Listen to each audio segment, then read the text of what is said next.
Mel 2204, your pageant blogger host. Subscribe!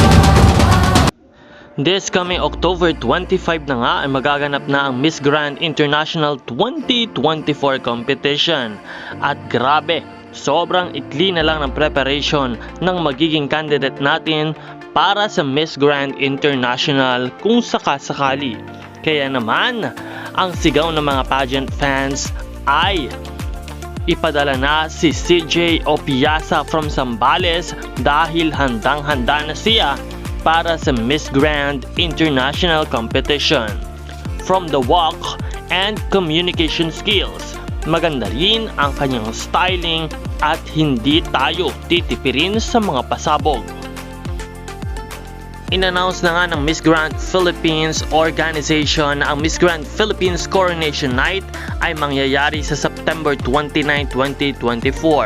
The press presentation is on September 19. The preliminary competition is on September 26 at wala na ngang screening na magaganap. Kaya naman, we are looking forward na si CJ Opiasa ay mag-join sa Miss Grand Philippines para irepresenta ng handang-handa ang Miss Grand International Competition para sa Pilipinas. Maraming salamat sa iyong panonood at huwag kalimutan na mag-subscribe para sa mas marami pang mga updates.